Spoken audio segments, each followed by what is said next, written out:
Au début, je me suis demandé comment j'allais débarquer, après tout ce temps. Et puis en fait, j'ai juste redébarqué, comme ça. Ça fait longtemps qu'on s'est vu. En fait, si j'ai pas été présente tous ces mois, oui, on peut dire des mois, c'est parce que j'étais pas toute seule en fait. Et je serai plus jamais toute seule.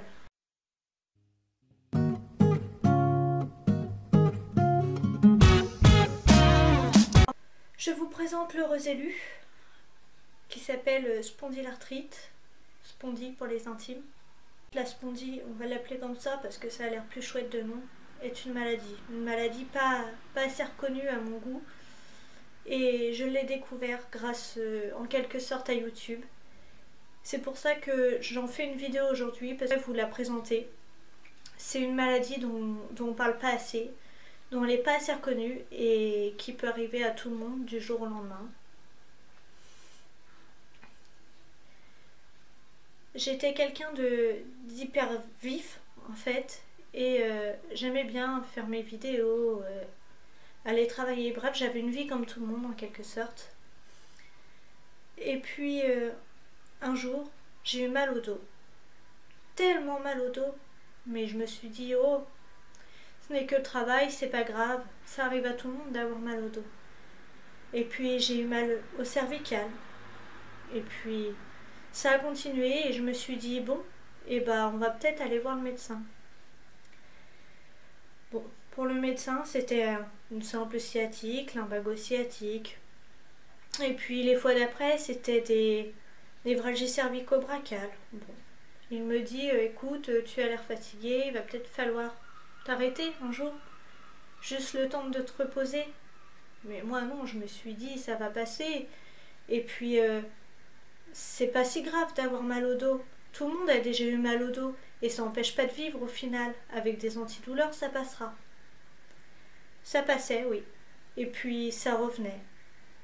Ça revenait de jour en jour. Et de jour en jour, ça durait de plus en plus longtemps. Jusqu'au jour où ça a vraiment fait très très mal. Au point de me bloquer et de me dire, là je peux plus. Je peux plus. Et pour arriver à là, je vous assure que c'était... Pour moi, c'était une déchirure parce que je me suis dit, un mal de dos, un mal de cervical, ça peut pas m'arrêter. Donc je me suis résignée à aller voir le médecin une fois de plus. Et là, il m'a dit, stop. C'est bizarre que tu as eu tout le temps mal. Tu as 20 ans, tu ne peux pas avoir tout le temps mal quelque part, parce que oui, en fait, j'avais toujours mal quelque part. C'était pas les cervicales, c'était le dos, ou les deux en même temps. Je commençais à avoir mal sous mes pieds. Et je me suis dit, à ce moment-là, il y a un truc qui cloche. Mais je savais pas quoi. Le médecin, il m'a dit, bon, écoute, il faut que tu t'arrêtes, il faut qu'on trouve ce que t'as, c'est bizarre d'où ça vient. Donc, je me suis arrêtée. Et puis, on a fait plusieurs tests, prise de sang, IRM, enfin, toutes ces choses-là qui n'ont pas rapporté grand-chose au final. Juste une simple discopathie au niveau du dos, et puis au final, quelques mois après, quand on l'a refait, elle avait disparu comme par magie, et puis voilà. Et puis il arrive un moment où j'en ai eu marre. J'en ai eu marre d'attendre, j'en ai eu marre d'avoir mal, j'en ai eu marre que ça se passe pas, et je me suis dit, mais bordel, je suis pas folle quand même, il se passe quelque chose, et il faut que je trouve quoi. Alors avec le médecin, on a cherché.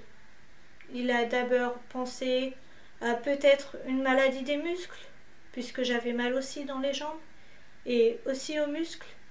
Puis après, il m'a dit je sais pas, et puis après il m'a dit oh, c'est peut-être la fibro. Je me suis dit oui, pourquoi pas. Alors j'ai commencé à faire mes recherches sur la fibro, et je me suis dit c'est bizarre. C'est vrai que ça ressemble, mais au fond de moi il y a quelque chose qui me disait que c'était pas la fibro.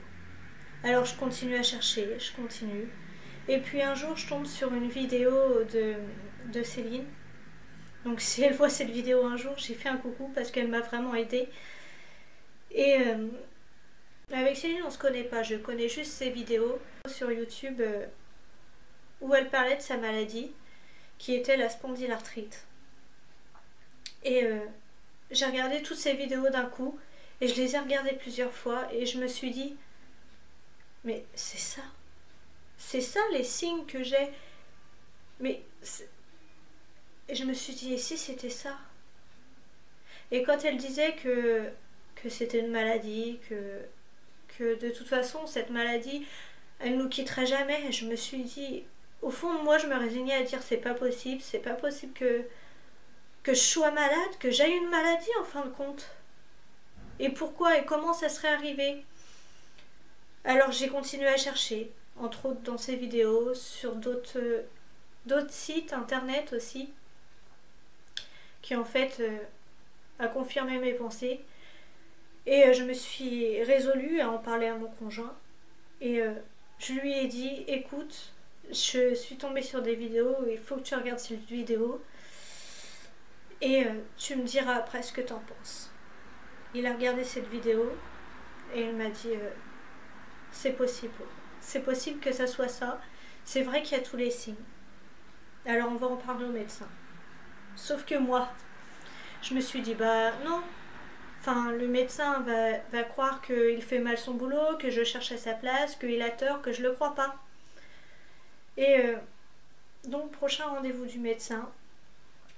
Au final, c'est mon conjoint qui lui en a parlé, qui lui a dit que j'étais tombée sur des recherches sur internet et qu'au final, ça ressemblait beaucoup. Et à ce moment-là, le médecin a juste dit, écoute, c'est possible. On va faire, il existe une prise de sang qui peut confirmer le diagnostic. Et à ce moment-là, si cette prise de sang révèle ce gène positif, puisque c'est une recherche de gène en fait, pour pouvoir confirmer le diagnostic. Après 36 000 prises de sang, des infiltrations pour la sciatique, etc. Il m'a dit, il faut faire cette prise de sang. Si c'est moi qui te la prescris, elle n'est pas remboursée. Mais au point où j'en étais, franchement, je m'en foutais. Et je me suis dit, ok, tu me fais l'ordonnance et je vais faire cette putain de prise de sang. Et je l'ai fait. Et quand j'ai reçu les résultats au bout de 15 jours, je me suis dit, bon, ok. Donc j'ai vu le gène, mais j'avais pas vu ce qui était marqué en dessous. Enfin, j'ai pas fait attention. Et là, à ce moment-là, j'ai vu juste en dessous du gène positif. En fait, je sais même pas si j'ai réagi, j'ai regardé 2 fois et je me suis dit ouais, ok. Et en fait, j'ai pas vraiment réagi. Et la fois d'après, retour encore une fois chez le médecin avec ses prises de sang, je lui montre. Il regarde et il me dit bon bah ok, on sait ce que t'as. Et il m'a expliqué un peu ce que c'était, mais bon, d'après mes recherches, je savais. Donc j'ai littéralement éclaté en sanglots, puisque apprendre une maladie comme ça, vous dire que ok, c'est pas un cancer ou quoi que ce soit, c'est pas une maladie dont vous mourrez, vous aurez toute votre vie, que vous aurez des douleurs, que votre vie sera plus comme avant, puisque de toute façon, du moment où j'ai été arrêtée, où on a commencé à chercher et que ça a commencé à prendre des semaines et des mois, je me suis dit ok. En fait, quand il m'a annoncé le diagnostic, je me suis juste dit ok, en fait, maintenant, ta vie va littéralement changer. Et on a essayé des traitements, on a essayé, il y a des anti-inflammatoires, il y a des antidouleurs, mais il n'y a pas encore de traitement qui guérit, mais qui peuvent soulager. Donc c'est pas... tout dépend des personnes. Et il y a des personnes avec qui des traitements ils réagissent très bien et ils vivent très bien au quotidien. Et c'est ce que je souhaite vraiment avoir. Mais toute personne est différente. Donc je suis arrivée à un point où en fait les anti-inflammatoires ne font plus effet, où je les supporte pas au niveau de l'estomac. Et puis bref. Donc au jour d'aujourd'hui, je suis sous injection. J'ai fait la deuxième il y a environ une semaine. Pour l'instant, je vois pas d'amélioration. mais je perds pas espoir de me dire que voilà, qu'un jour je pourrais peut-être vivre normalement comme tout le monde. Enfin, en quelque sorte, puisque de toute façon, c'est une maladie avec laquelle, même sous traitement, avec laquelle on peut vivre tout à fait normalement, il y arrive toujours un moment où on peut avoir des crises de douleur. Donc voilà, là je vous ai raconté mon parcours et je voulais faire cette vidéo juste pour vous dire, pour vous prévenir que en fait si j'ai pas été là tous ces mois, c'est parce que j'étais pas bien, parce que j'avais pas la force de me lever pour faire des vidéos. Et pourtant c'est quelque chose qui me changeait les idées, avec qui je m'éclatais parce que j'adore monter les vidéos, j'adore vous montrer, vous partager les choses, mais j'avais pas la force. J'avais tout simplement pas la force. Et là, je me dis qu'en fait, c'est quelque chose qui peut m'aider à repartir d'un bon pied et de, même si j'ai mal, de pouvoir vous partager quelque chose qui me tient à cœur. Parce que je trouve qu'on n'en parle pas assez. C'est une maladie pas assez connue et c'est forcément très difficile de vivre au quotidien. Voilà, je vous fais des bisous et j'espère que cette vidéo vous aura plu et puis j'espère que vous pourrez la partager, que vous pourrez aimer la vidéo pour au moins que les gens de votre entourage ou pas, pour faire comprendre aux gens que c'est une maladie invisible, oui, et qu'on n'en parle pas assez et qu'il faut que cette maladie soit plus connue, puisque quand on vous voit dans la rue, on se dit pas oh bah tiens celle-là elle est malade, ou tiens un jour elle va à peu près bien et le lendemain elle a son cinéma, elle a sa canne ou elle a quelque chose, parce que oui c'est une maladie invisible, donc